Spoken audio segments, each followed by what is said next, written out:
Mike, is it hard to guard against a letdown after such an emotional win like that against U of A, which is normally your last game of the season? I mean, obviously, it was a incredible win and just an incredible feeling. Especially, Coach Graham talks about one of the best memories about senior night, or senior day is that you won the game and we accomplished that, and it's just something that's going to hold with us forever, especially this senior class. But it is a new week and there's a lot riding on this game this week, so we're just going to rally up. It's time to move on, but we definitely we enjoyed the win, but it's time to focus, and the focus is Cal. You guys have had a lot of success. Last game, you had a lot of success stretching the ball vertically, especially Devin Lucien twice, and then Jalen Harvey. What has changed, or what did you see in last game that really made that possible? A lot of it boils down to preparation. We had a great week of preparation. Practiced extremely hard. I think we're one of the only teams in the country that are still in pads at this point in the season and going full speed, 100%. I mean, we're ready to. We know how practicing at a very high level helps us perform at a high level on game day. So credit to those guys. Getting open, making plays. Offensive line played one of their best games all year, but moving on to this week, we're gonna have to do a lot of the same things and just stick to our fundamentals. Mike, a lot was said about the last home game for the seniors. Now, for the seniors, it's the last Pac-12 game that you guys will ever play. Has there been a talk among the seniors about that, and how much would it mean to finish conference play that very last time with a win? Yeah, actually, Coach Norvell, that was the last thing he said to me in our meetings today. He said, you do realize this is your last conference game you'll ever play, and it kind of hit me. I mean, just because this is such an incredible conference. We've been a lot of us guys have been able to be a part of it for 5 years, and just knowing that we're going to be able to be on the road, just have another opportunity to just play our hearts out just like we did last week, and just have fun. I think that's been the message these last couple of weeks, is just have fun, playing hard, and just playing for the person to the left and right of you. Mike, you're obviously known as a quarterback that does a good job spreading the ball, but then again, you have to get what the defense, take what the defense gives you. Was it harder, maybe concentrating a little more on Devin Lucien, last week, as maybe not spreading the ball as much as you did in previous weeks? Devin's he's been an incredible asset to this football team, just with what he brings as far as speed and physicality and having great hands. And obviously, you never want to operate outside the system. That's something that I've continued to learn every single week, and just being able to see, playing with your eyes, hands, and feet. Coach talks about that all the time, and it boils down to preparation. I mean, if Devin keeps getting open, he's gonna get the ball. I mean, that's just how it works. And wide receiver position is obviously a unique position because everybody wants the ball, but there's only one.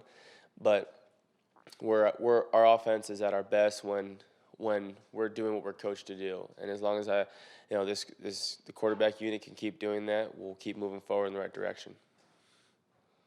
Mike, Todd said that an injury that may have gone unnoticed was Jalen Harvey's, and now that having him back, he's making plays. What does he add when he's out there? When I think about Jalen Harvey, I just think about physicality, just the fact that when the ball's in the air, it's Jalen's going to come down with it, or nobody is. And I've got a special relationship with him because he's one of the funniest kids that I've been around. He's very comfortable for being such a young kid around here. He's got his hands, with a lot of different people.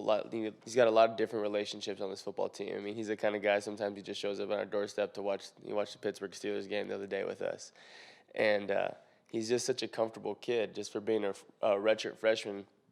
When I, as a quarterback, if I see him out there, I got all the trust in the world in him because I know how he prepares, and I know the type of tenacity that he plays with. So he's going to be a special player for this football team for the years to come.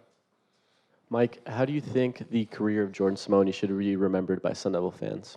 Wow. Man, if people only knew half of the amount of preparation that kid does, here's your Jordan Simone speech. I mean, I've lived with him for quite a while now.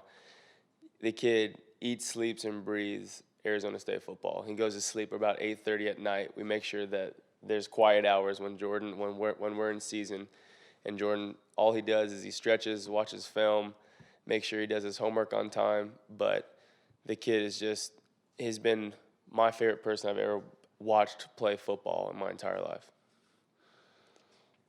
Mike, if you can, going back to 2012, there was so much said about this program. Couldn't win in California, and then in Todd's first year, you guys go to Cal, you get that big win. How big was that win to turn the tide for this program?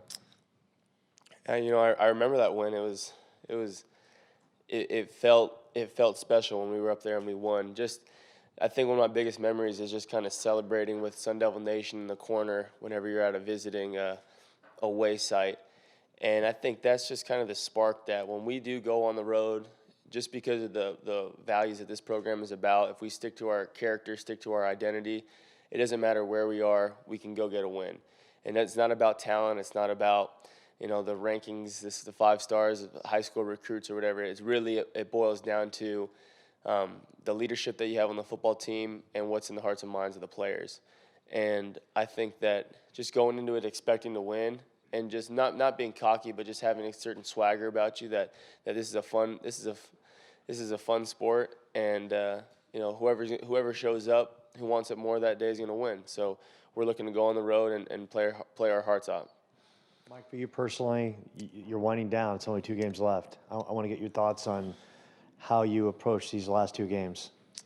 It really is more about how we approach these last couple of games, just because Coach talked about that today. Is like, obviously, wins and losses are something that I can't tell you that in 30 years I'm going to remember my career win-loss record here, since 2011. I couldn't tell you that right now. But what I will remember is just those times that we've had on the field, off the field, at bowl games, and just the memories that I have with the guys on the left and right of me. So it's just going to be a special opportunity just to soak in these last couple of tram rides when we're freezing all with our helmets on, or those hot summer days. It's just going to be a special time to reflect these and obviously go win football games.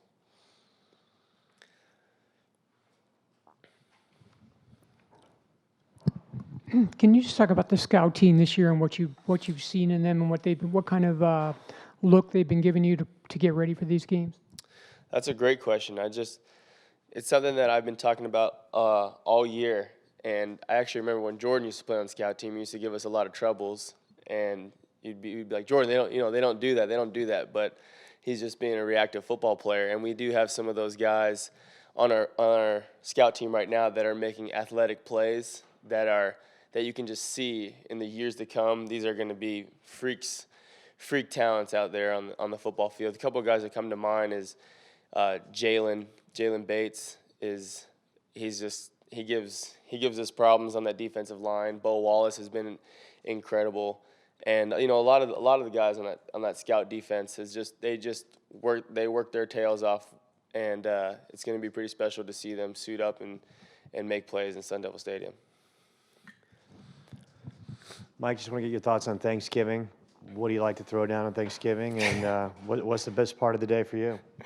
Thanksgiving. Well, unfortunately, my mom.